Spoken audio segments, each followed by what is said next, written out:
ये double door inverter fridge है। इसमें यहाँ पे देख सकते हैं लिखा है स्मार्ट इन्वर्टर कंप्रेसर। ये भी 10 ईयर वारंटी लिखा है। पहले ये 10 ईयर था जब शुरू में आई थी, अब ये 20 ईयर आ रहा है, यानी 20-20 साल की वारंटी। ठीक है, ये देखिए 2 स्टार की फ्रिज है। इसमें कुछ कम चीजें हो गई ना, इसमें फूल वगैरह खत्म हो गए ना। बाकी देख सकते हैं यहाँ पर इसमें लिखा भी होगा फ्रिज क्या क्या है। इसमें रेफ्रिजरेटर है, एलजी कंपनी का है, फ्रंट फ्री है, 242 लीटर का है, यानी ये 242 लीटर की फ्रिज है, डबल डोर इन्वर्टर मॉडल। अब इसको देखते हैं, ऊपर की साइड में खोलते हैं। सबसे पहले ऊपर की साइड में खोलेंगे, ये जो इन्वर्टर मॉडल फ्रिज है, इसके भी गेट के किनारे किनारे ऐसे ही दरवाजे पे ये रबड़ लगा हुआ है। इसी रबड़ को डोर गास्केट बोला जाता है। अगर इस रबड़ को भी बदलना हो तो देखो ऐसे ही कोने से पकड़ करके खींचेंगे ना, तो देखो ऐसे ही निकलेगा। कोई भी फ्रिज हो, चाहे वो single door, double door, inverter, non inverter, रबड़ तो वैसा ही होता है। ये लॉक पे लगा होता है, लगाना हो वापस तो बस ऐसे लगा लगा करके इसको दबा दिया जाएगा, ये लग करके सेट हो जाएगा। ठीक है, ये हो गया डोर गास्केट। ये जो डबल डोर फ्रिज है, इसके अंदर देखेंगे यहाँ पर एक स्टिकर लगा है। सबसे पहले स्टिकर को बेसिक समझ लेते हैं। इसके अंदर क्या क्या लिखा है, सबसे पहले मॉडल नंबर लिखा होगा, उसके बाद रेटिंग है, ये करंट कितना लेगा, रेटेड करंट 1.3 एम्पियर, 1.3 एम्पियर लेगा। ये लास्ट है, मतलब उतना लेगा नहीं, ये उतना ही आखिरी है इसका, उतने के आसपास ये ले लेगा। वाट के हिसाब से बात करें तो कितना वाट लेगा, ये 70 वाट की फ्रिज है ये। और अगर आगे बोले डिफ्रॉस्टिंग इनपुट तो 142 वाट है। इसका मतलब ये कि जिस समय ये गर्म होगा, जिस समय बर्फ पिघलाने के लिए इसका हीटर कार्य करेगा, उस समय जो लाइट लेगा 142 वाट की लाइट लेगा। और उसके आगे देखिए लिखा 242 लीटर टोटल वैल्यू, यानी 242 लीटर की ये फ्रिज है। और इसमें गैस कौन सी भरी जाएगी, रेफ्रिजरेंट 46 ग्राम R600 इसमें गैस भरी जाएगी, वो भी मात्र 46 ग्राम, केवल 46 ग्राम में। और R600 का रनिंग प्रेशर कितना होता है, 0 से 1। R600 का रनिंग प्रेशर 0 से 1 होता है, तो R600 है इसमें और केवल 46 ग्राम में पूरा हो जाएगा। और इसके अलावा देखिए बाकी ये करंट मॉडल नंबर वगैरह है। तो ये बेसिक चीजें तो यहाँ पे भी लिखी है, कौन सी गैस वगैरह रहेगी। ये देखिए डबल डोर फ्रिज का ऊपर वाला खाना है। अगर इसको हम निकालते हैं यहाँ पर तो देख सकते हैं ये कैसा दिखाई देगा। ये पीछे की साइड से ये जो फ्रिज का कंप्रेसर है, ये नॉर्मल कंप्रेसर की अपेक्षा छोटा लग रहा है ना। ये इन्वर्टर मॉडल कंप्रेसर, यहाँ पर देखिए ऐसे अगर स्टार में बना हुआ है, आग जलती हुई दिखाई दे रही है ना, तो भी मान सकते हैं कि ये जो भी गैस है ये ज्वलनशील गैस है, इसमें आग लग सकती है। और इसमें ऐसे किनारे कुछ लिखा हुआ दिख रहा है ना, ये लिखा होगा R600, यही से ज्वलनशील का सिंबल बना के R600 लिखता है। देखो यहाँ भी लिखा है R600, मतलब इसमें जो गैस भरी जाएगी वो R600 को भरी जाएगी। यहाँ पर ये जो बॉक्स है इसके अंदर पीसीबी है। यहाँ पर एक स्क्रू होगा, इस स्क्रू को हम खोलते हैं। यहाँ पे देखिए दोनों स्क्रू को हमने खोल लिया। ऊपर की बॉडी को अगर हम निकालेंगे तो इसके अंदर क्या दिखेगा, पीसीबी। ये है इसका पीसीबी। अब इसके अंदर देखेंगे ये कंप्रेसर मोटर है। उसी प्रकार से इसमें भी सप्लाई है कि कंप्रेसर के डिस्चार्ज लाइन से, ये डिस्चार्ज लाइन की पाइप है, ये चार्जिंग लाइन होगी ना जो छोटी पाइप। और देखिए पिंच है, पिंच का मतलब देखो ये इस तरह से पिंच है, और ये कंपनी का भी पिंच है। अभी ये पाइप खुली नहीं है, जब भी इसमें गैस चार्ज किया जाएगा इसमें यहाँ पे क्या लगा देंगे, एनआरवी। अब देखिए यहाँ पे डिस्चार्ज लाइन से गैस निकलेगी और निकल करके जाएगी कंडेंसर में। कंडेंसर को इसको यहीं पे बहुत ज्यादा घुमाया हुआ दिख रहा है, और जो एवापोरेटर से पानी टपकता है ना वो इसी में आता है। देख रहे हैं ये पाइप है ना, एक पाइप लगी हुई है। इस पाइप को अगर हम निकालें तो देखो ऐसे ही खाली ये नीचे रखी हुई है। ये वहां नीचे क्यों रखी है, अगर ये पाइप ना लगाए तो क्या होगा कि यहाँ से पानी टपकेगा नीचे, और टपक करके छिटका इधर उधर जाएगा तो आधा पानी से तो वैसे ही कचरा हो जाएगा। इसलिए पाइप लगाए कि पानी आराम से नीचे तक जाए, यानी एवापोरेटर का टपका हुआ पानी यहाँ इकट्ठा होगा। और कंप्रेसर के डिस्चार्ज लाइन से जब गैस निकलती है तो गर्म होती है, यानी डिस्चार्ज लाइन की पाइप गर्म होती है ना, तो क्या होगा, ये ठंडा पानी है और गर्म पाइप है, तो क्या होगी, ये पाइप भी ठंडा होगी और पानी जल करके भाप बन करके खत्म हो जाया करेगा। तो फिर यहाँ से डिस्चार्ज लाइन से ये गया है कंडेंसर में, अंडरग्राउंड कंडेंसर है। कंडेंसर गैस को वेपर से द्रव में बदला, उसके बाद निकल करके आया यहाँ पे लगा है फिल्टर। फिल्टर का कार्य क्या होता है, रेफ्रिजरेंट को छानकर शुद्ध करना, और उसके अंदर नमी होती है उसको अवशोषित करना भी होता है। और फिल्टर के बाद यहाँ से गई है कैपिलरी ट्यूब। कैपिलरी ट्यूब के बाद कहाँ जाएगी गैस, अंदर गई होगी एवापोरेटर में, और एवापोरेटर से दूसरी पाइप आई है सक्शन लाइन। ये इसका मैकेनिकल प्रोसेस है। फिल्टर के अंदर यहाँ पे एक पाइप एक्स्ट्रा निकली हुई है, किस लिए है जानते हैं इसको सेल्फ वैक्यूम करना एक प्रक्रिया है, उसके भी काम में आता है। डबल वैक्यूम करना उसके लिए भी एक काम में आता है। अगर कहीं पे चोक वगैरह है तो हम इसको भी दबा करके चेक कर लेते हैं कि कहीं गैस का कैपिलरी चोक है या कंडेंसर चोक है, उसके लिए भी ये काम करता है। बाकी यहाँ पर देखिए कंपनी ने ऐसे पिंच करके देता है, ठीक है। तो ये तो मैकेनिकल बेसिक की चीजें हैं। इलेक्ट्रिकल में देखेंगे यहाँ पर इसके अंदर स्टिकर भी लगा होता है, यहाँ पर भी। और ये वाला जो स्टिकर है बड़ा महत्वपूर्ण स्टिकर होता है। इसके अंदर सारी पूरी की पूरी जानकारी इसके अंदर है, मतलब कौन सा तार किस किस कलर का है। यहाँ पे अगर नजदीक से दिखाएंगे, दिख रहा है क्या इसमें, सबसे पहले जैसे लिखा है WH मतलब व्हाइट, BY है ना, क्या लिखा है BN मतलब brown, GY grey, GN green है ना, BK ब्लैक, मतलब ये कलर कोड लिखा है। मतलब अगर कहीं लिखा है जैसे कि BK ब्लैक तो इसका मतलब ये कि अगर पूरे डायग्राम में कहीं बीके लिखा रहेगा तो आप समझ जाना कि ये ब्लैक लिखा हुआ है, मतलब वो शॉर्टकट लिखा हुआ है कि शॉर्ट में आप क्या नाम को समझेंगे। बाकी पूरी वायरिंग का डायग्राम बेस में है कि जैसे कौन सी मेन लीड है, कहाँ पे थर्मोस्टेट है, कहाँ पे क्या है, सीधा हम यहीं पे देखते हैं। देखिए सबसे पहले ये इसकी मेन लीड है, ये इसका मेन लीड है। मेन लीड की सप्लाई हमें जबकि दिखाई दे रही है सीधा सीधा कि वो यहाँ गई है। और वैसे भी हमने बताया था कि फ्यूज में मेन लीड कहाँ जोड़ा जाता है, तो फ्यूज के बगल में जोड़ा जाता है। मतलब पीसीबी में मेन लीड कहाँ जोड़ा जाता है, तो फ्यूज के बगल में जोड़ा जाता है, तो यहाँ पर है। और अगर मेन लीड का पॉइंट और फ्यूज में कंटिन्यूटी चेक किया जाए तो यहाँ पे वीप की आवाज भी आएगी ना। वहां से एक मल्टीमीटर उठाइए वो और दिखाते हैं आपको। सबसे पहले जैसे मान लीजिए अगर इस फ्रिज का कोई भी दीजिए, कोई बात नहीं, अगर इस फ्रिज का हम कंटिन्यूटी चेक करें तो इसको हम कंटिन्यूटी मोड पे ऑन करते हैं। जहां पे वीप की आवाज है इसकी कंटिन्यूटी मोड पे ऑन करते हैं, कंटिन्यूटी मोड पे चेक करते हैं। इसको पकड़िए यहां से लेकर के और हम यहां तक चेक करते हैं कि क्या ये लीड सही है। ऐसे आवाज आ रही वीप की, मतलब ये ठीक है। दूसरे वाले पॉइंट पे रखिए, बगल वाले पे, यहां तक भी ठीक है, मतलब हमारी मेन लीड सही है, ये कंफर्म हो जा रहा है यहाँ से। तो यहाँ से मेन लीड को चेक कर सकते हैं। उसके बाद यहाँ पर एक और कनेक्टर है जिसमें 2 ब्लैक कलर के तार है, ये वाला और ये जो दोनों ब्लैक कलर के तार हैं ये दोनों हैं OLP के, ओवरलोड प्रोटेक्टर। OLP के तार है, तो इसको हमें चेक करने के लिए यहां पर अगर हम रखेंगे इसके दोनों पॉइंटों पे, देखिए जैसे एक थे को एक पर और दूसरे को दूसरे पर, ऐसे आवाज आ रही है ना वीप की, मतलब कंफर्म है कि OLP का है। अगर हम देखना भी चाहते हैं यहां से ना, तो यहां पर भी तो रिले लगा, OLP लगा हुआ है ना। अगर इस OLP को यहां से बाहर निकाल लिया जाए, ये OLP है, अगर इसको हम यहां से बाहर निकाल लें या फिर कंटिन्यूटी यहां से लेकर के इसको पकड़िए तब चेक करवाइए, वहां OLP पे चेक करना है। अगर इसको हम यहां से OLP को चेक करें तो देखेंगे वहां भी वीप की आवाज आएगी, आ रही है, ठीक है ना। मतलब ये OLP का ही है, कंफर्म हो गया, और OLP का सही भी है, ये भी कंफर्म, क्लियर है। तो ये दूसरा कनेक्टर हमारा OLP का हो गया। तीसरा कनेक्टर ये हमारा है थर्मल फ्यूज और बायोमेटल। वायरिंग के डायग्राम के हिसाब से आप समझ पा रहे होंगे, डायग्राम में जैसा बनाए थे, थर्मल फ्यूज और बायोमेटल, क्योंकि इसमें एक न्यूट्रल एक फेज जाता है, 220 वोल्ट की सप्लाई जाती है। एक सप्लाई डायरेक्ट हीटर में गई होगी, दूसरी सप्लाई गई है पहले फ्यूज में और फ्यूज से निकल के हीटर में जाएगी, यही ना। ताकि अगर 70 डिग्री टेम्परेचर पे अगर फ्यूज उड़ता है तो फिर 70 डिग्री टेम्परेचर पे अगर फ्यूज उड़ेगा तो हीटर हमारा बंद हो जाना चाहिए, नहीं तो बॉडी ज्यादा गर्म हो जाएगी तो पिघल उगल सकती, उसके लिए। अब देखिए अगर इसको चेक करना है तो इसी तरह से कंटिन्यूटी मोड पर ही मल्टीमीटर को रख करके और इसके दोनों पॉइंटों को हम चेक करेंगे। और जब चेक करेंगे तो मल्टीमीटर में कुछ नंबर शो करेगा, यहां पे वीप की आवाज नहीं आएगी, नंबर शो करेगा। और अगर यहां नंबर शो करता है तो इसका मतलब यह कि फ्यूज और हीटर दोनों सही है। यहाँ पर देखिए दोनों पॉइंटों पे रखते हैं, कुछ नंबर शो कर रहा है ना, यहाँ पर 266 65 कुछ शो कर रहा है। इसका ये मतलब है कि फ्यूज और हीटर दोनों सही है, दोनों में से कुछ भी एक खराब होगा, यहाँ पे कंटिन्यूटी नहीं आएगी, क्योंकि फ्यूज के सीरीज में हीटर लगा होता है ना। तो इसलिए यहां से अगर चेक किया और कुछ नंबर आया तो मान लेते हैं कि फ्यूज और हीटर दोनों सही है। अगर मान लो हम गर्म करके देखना चाहते हैं तो इन दोनों तारों पे अगर न्यूट्रल फेज दे दे तो हीटर गर्म होने लगेगा, होगा ना। तो इस तरह से हम इसको चेक कर सकते हैं। अब अगर इसके अलावा और देखेंगे, इसको हम कनेक्टर को वापस से लगा देते हैं, यहाँ पर इसको लगा देते हैं। यहाँ पर एक कनेक्टर और है, ये तीसरा कनेक्टर। पीसीबी के अंदर अगर ध्यान से देखेंगे ना तो एक चीज और, ये व्हाइट कलर की एक लाइन है, देखिए ऐसे ये लाइन नीचे आई हुई है फिर ऐसे घूम गई है ऐसे।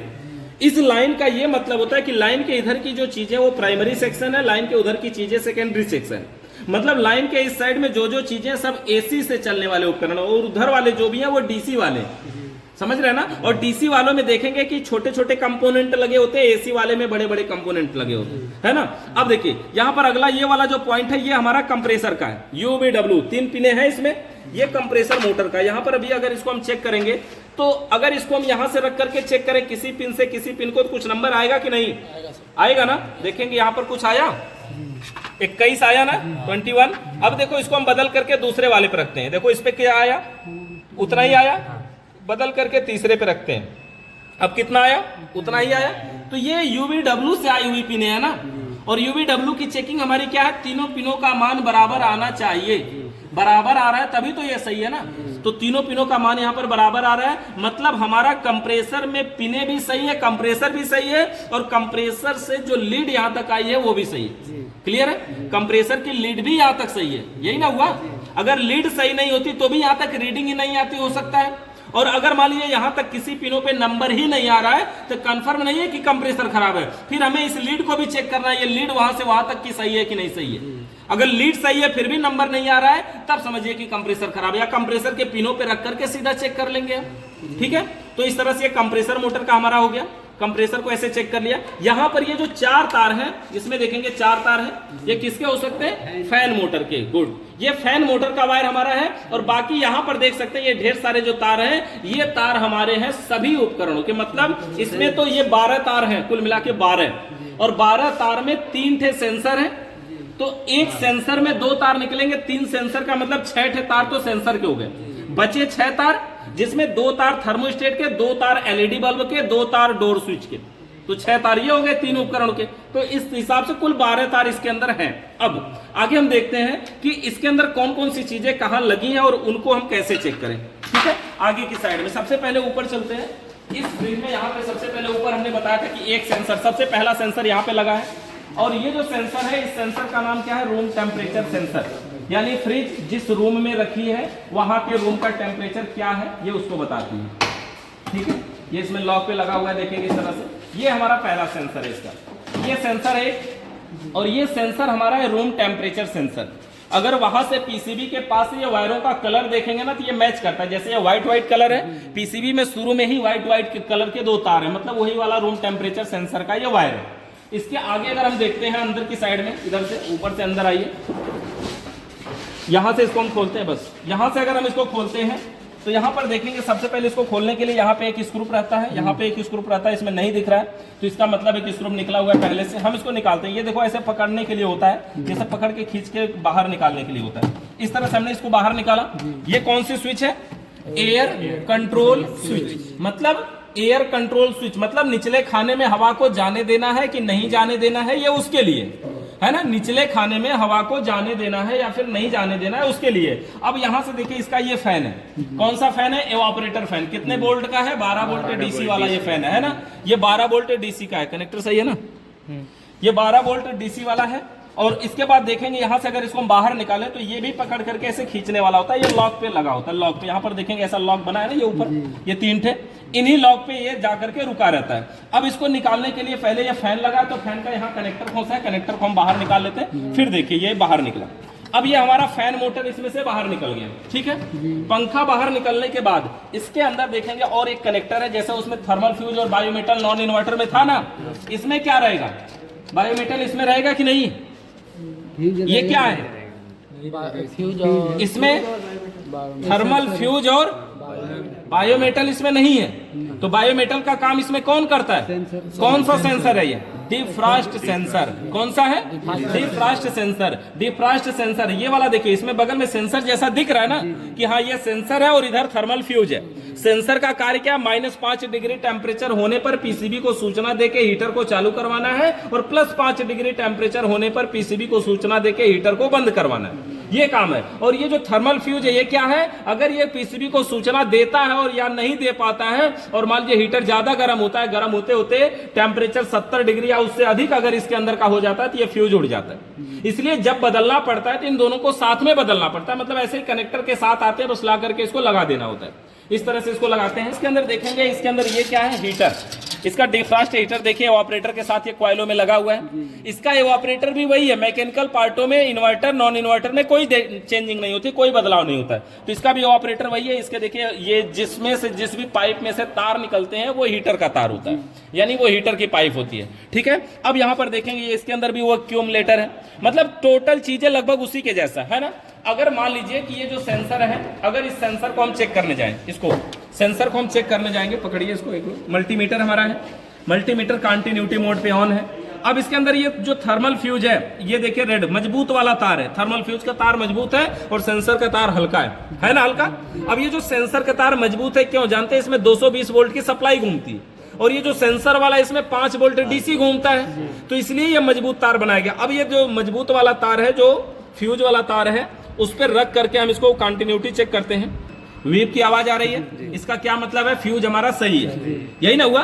थर्मल फ्यूज सही है। अब ये जो सेंसर है इसको हम चेक करेंगे, और सेंसर को चेक करने के लिए चाहे कोई भी सेंसर हो, इसको डायरेक्ट नहीं चेक किया जा सकता, इसको चेक किया जाता है किलो ओम पर। जैसे ये मल्टीमीटर है ना, यहाँ पर ये ओम का सिंबल है ना, हेडफोन जैसा, ये हेडफोन के जैसा ये सिंबल है, इसी वाले पे हम किलो ओम को चेक करेंगे। जैसे अभी देखिए मल्टीमीटर में 0 रीडिंग आ रही है। अब हम इसको किलो ओम पे रख करके और सेंसर को चेक करते हैं। यहाँ पर सेंसर को चेक करते हैं, देखेंगे यहाँ पर सेंसर को चेक करेंगे।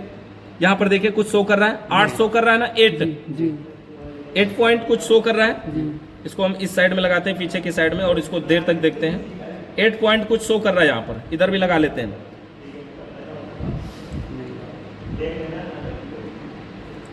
8 शो कर रहा है ना।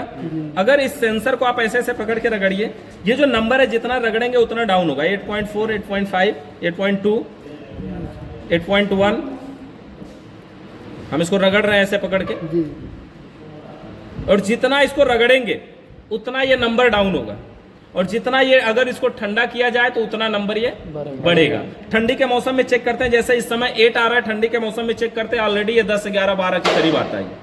मतलब समझ रहे ना, इसको अगर हीट हम कर रहे हैं ना, तो एक चीज और इसमें है कि ये प्लास्टिक के ऊपर से हीट कर रहे हैं, सेंसर को डायरेक्ट तो नहीं गर्म कर रहे हैं, इसलिए हमारा जो टेम्परेचर है वो सेंसर तक कम पहुंच रहा है। क्योंकि पहले प्लास्टिक गर्म होगी तब तो सेंसर गर्म होगा ना, अगर डायरेक्ट सेंसर रगड़ते तो जल्दी से डाउन होता। ठीक है, तो इस तरह से सेंसर को हम चेक कर सकते हैं। सेंसर में कुछ भी नंबर शो करे वो घटना चाहिए। एक और सेंसर अभी दूसरे को हम चेक करके दिखाते हैं। यहाँ पर इसको हम वापस लगा देते हैं, जिसको जहां से निकाले थे। अगर किसी को उल्टा लगाएंगे, किसी दूसरे में लगाएंगे तो पहली बात वो लगेगा ही नहीं। यहाँ से इसका फैन मोटर है, इसको भी हम वापस लगा देते हैं। यहाँ पर देख सकते हैं ये इस तरह से है इसका फैन मोटर।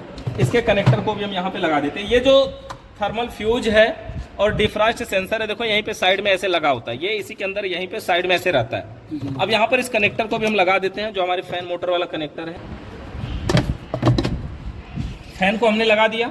अब इसके अंदर निचले वाले खाने में देखते हैं कि क्या क्या लगा हुआ है। ऊपर वाला खाना तो हमने देखा, निचले वाले खाने में देखते हैं। इससे पहले हम एक बार इसमें सप्लाई दे देते हैं ताकि इसमें सप्लाई आ जाए।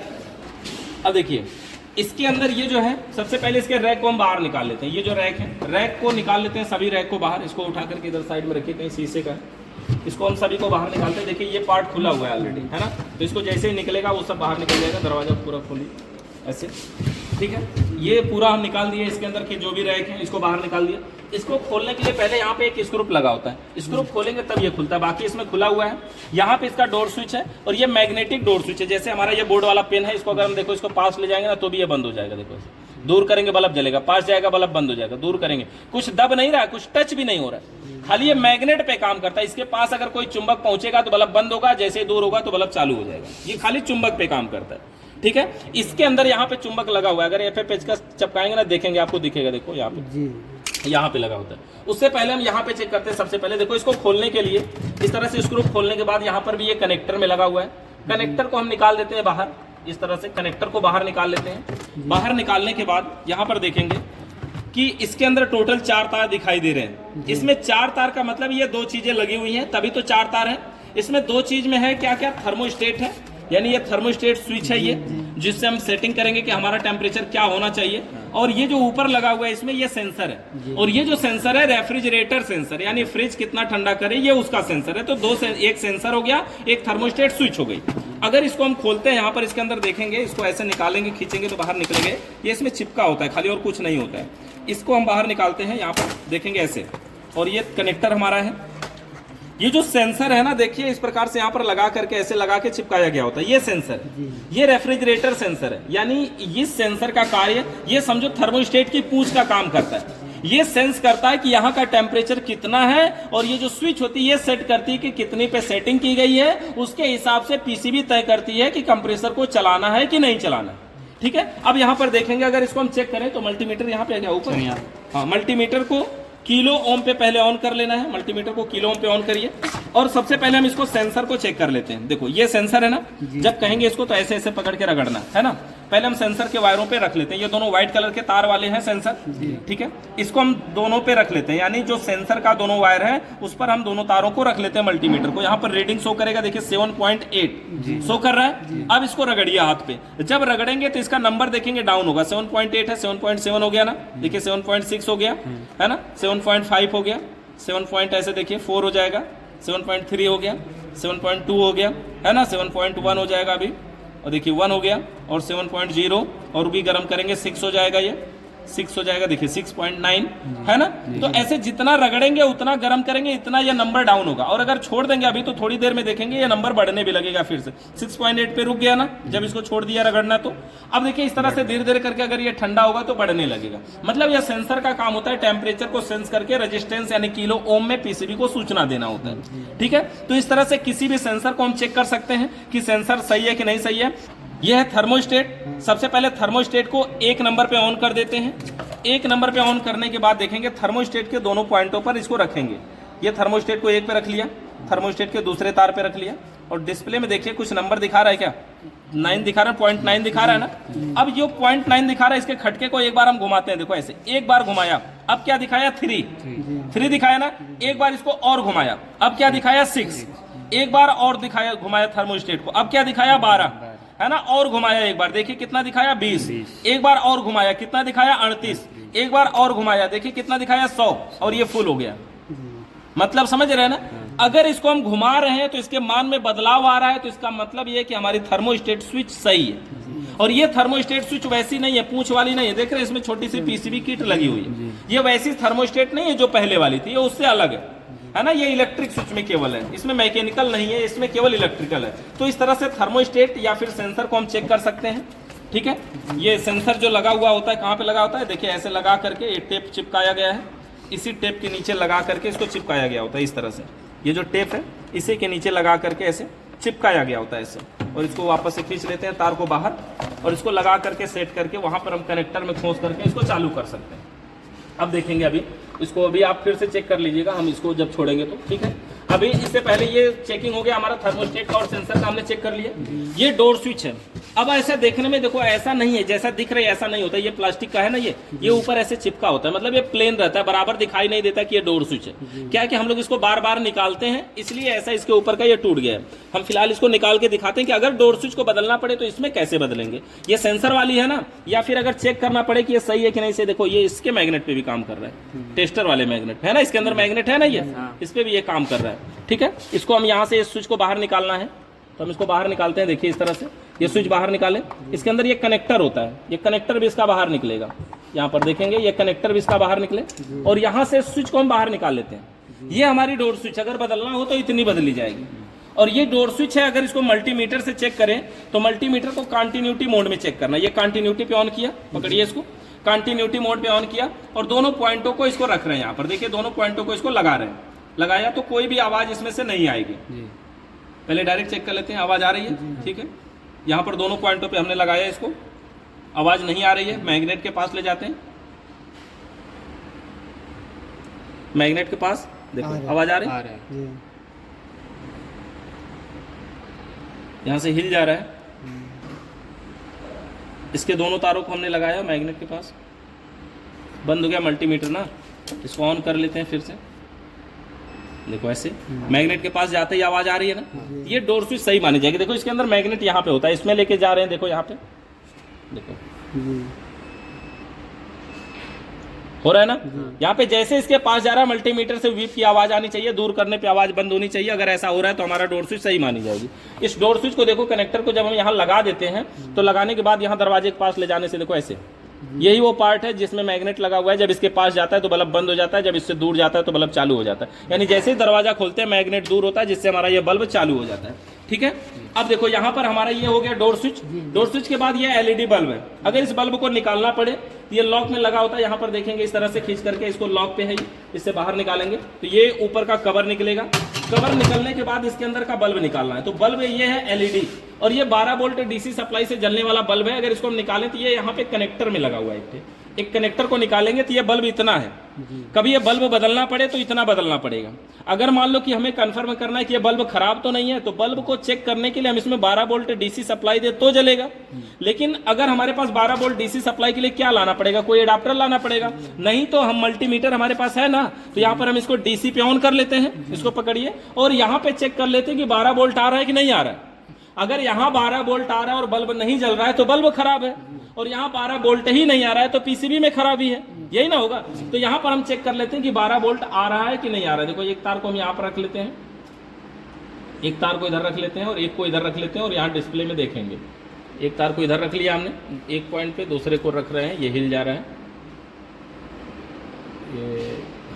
देखो दिखाया, अभी 12 वोल्ट आ रहा है ना डिस्प्ले में, 12 वोल्ट सप्लाई शो करे, इसका मतलब है कि यहाँ तक सप्लाई आ रही है, फिर भी अगर बल्ब नहीं जलता तो समझिए बल्ब खराब है। ठीक है, इस तरह से ये बल्ब को भी हम बदल सकते हैं। और लगाना होगा तो ये ऐसे कनेक्टर पे है, बस ऐसे ही लगा करके इसी के अंदर इसको रख देना है। ये रखने के लिए इसके बना हुआ है, इसी में अंदर रख करके बल्ब को ऊपर से लगा करके ये इस तरह से लॉक पे होता है, लॉक कर देना बढ़िया तरीके से। ऐसे लगा करके इसको ढक्कन जैसा है ये समझो, ऐसे लगा करके बस इसको इसमें लॉक कर देना, इस तरह से सेट हो जाएगा। तो इस तरह से बल्ब को भी हम चेक कर सकते हैं, डोर स्विच को चेक कर सकते हैं, थर्मोस्टेट को चेक कर सकते हैं, सेंसर को चेक कर सकते हैं, और पीसीबी में जो यूवीडब्ल्यू को सप्लाई भेज रहा है, कंप्रेसर को भेज रहा है कि नहीं भेज रहा है, वो चेक करने का तरीका हमारा वही है। 3 बल्ब लगाएंगे स्टार कनेक्शन में जोड़ करके, और तीनों बल्ब 10 मिनट इंतजार करेंगे, जलना चाहिए। इसका बल्ब भी थोड़ी देर बाद ही चलेगा, क्योंकि इन्वर्टर मॉडल चाहे फ्रिज हो चाहे एसी हो, थोड़ी देर के बाद ही चलता है। जैसे सप्लाई ऑन किया तुरंत नहीं चलता है, थोड़ी देर बाद ही चलता है। तो इस प्रकार से हमें इसके इलेक्ट्रिक भागों को चेक कर सकते हैं। अब इसको आप अपने हिसाब से बारी बारी से डोर स्विच को, सेंसर को, जो भी चेक करना चाहते हैं वो कर लीजिए। सर इसके अंदर देखिए जो पीछे की साइड में पीसीबी लगी हुई है, पीसीबी में स्विच को ऑन किया तो यहाँ पे एक एलईडी लाइट ब्लिंक की। एलईडी लाइट तो ब्लिंक की, लेकिन इसके अंदर यहाँ पे एक बटन दिया हुआ है, बटन टीपने के लिए, दबाने के लिए। अब देखो हम यहाँ पे क्या करते हैं, पहले इसको एम्पियर मोड पे ऑन कर लेते हैं। ठीक है, और एम्पियर को हम यहाँ पे लगा लेते हैं। और एम्पियर का मतलब है कि जब अगर हमारा कंप्रेसर मोटर चलेगा तो हमें पता चलेगा।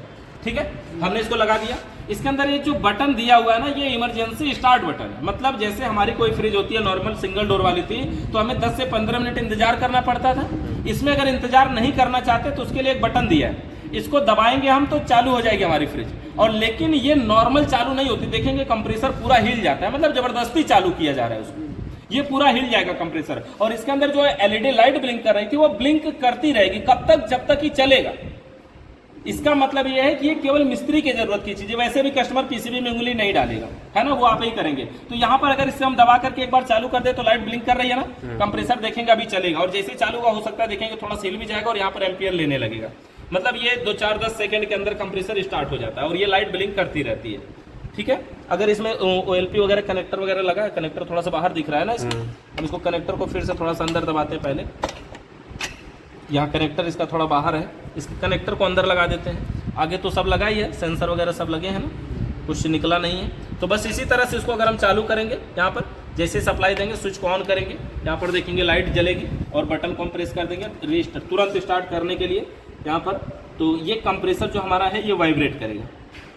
देखो कंप्रेसर देखो हिल करके स्टार्ट हुआ, मतलब ये जबरदस्ती स्टार्ट होता है, इसको जबरदस्ती किया जा रहा है स्टार्ट होने के लिए। यहाँ पर देख सकते हैं ये एम्पियर ले रहा है, 0.1 एम्पियर करीब ले रहा है, कंप्रेसर चल रहा है। देखिए 0.1 एम्पियर ले रहा है ना। तो देखिए कंप्रेसर पे हाथ रख करके भी चेक कर सकते हैं कि कंप्रेसर हमारा चालू हो चुका है। तो इस तरह से कंप्रेसर को तुरंत स्टार्ट करने के लिए इसके अंदर एक बटन दिया गया होता है।